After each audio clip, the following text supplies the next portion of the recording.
Hi everyone, I'm back with another Elite Team reaction.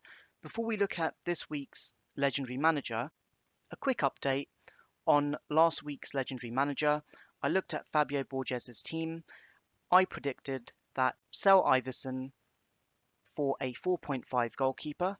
That's exactly what he did, but the only difference was I predicted he would get Raya into his team. He got Sanchez instead. Close enough. I'll give myself a B- for that one.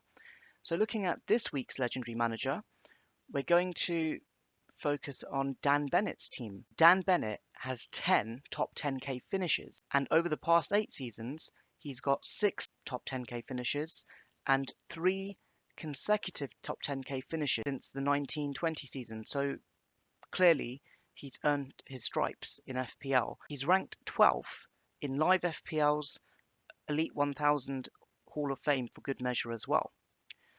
So looking at Dan's team, he scored well above the average in Game Week 3, 60 points, and what was interesting is, unlike many other managers' backlines, his backline, despite being very template, actually did quite well. Ramsdale in goal, 6 points, and he had patience with Perisic with a 12-point haul there, and despite Trent, James, Cancelo, and Robertson blanking, those two players really earned their weight in gold with that 18-point haul.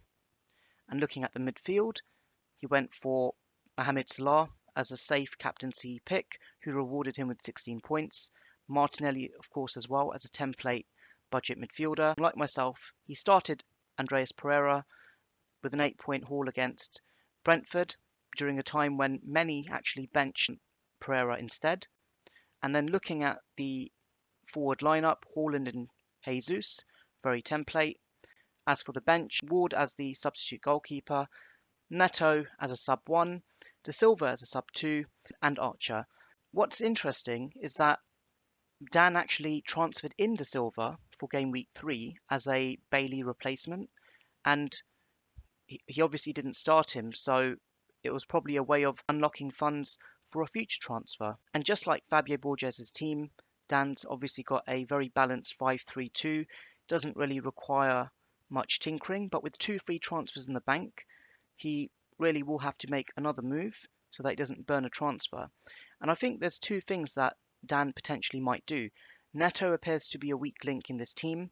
Dan has $500,000 cash in the bank, as we can see there. So what I suspect he could do as one potential move is sell Neto for Aronson of Leeds United, and then he'll have 2 free transfers in Game Week 5. Alternatively, the bandwagon that Rodrigo is becoming, what Dan could do is he could decide to actually move away from the Liverpool defensive double-up, sell Robertson and sell Neto, and in their place get Rodrigo from Leeds United. And the only other defender he could potentially get as a Robertson replacement would be Trippier. And then that would also leave him with cash in the bank as well. So it could go either way. Obviously, wildcard really isn't in the offing with this particular team. So it really does depend on how aggressive or how defensive Dan wants to be in Game Week 4. But I think those are the 2 real options with the way in which he could potentially move.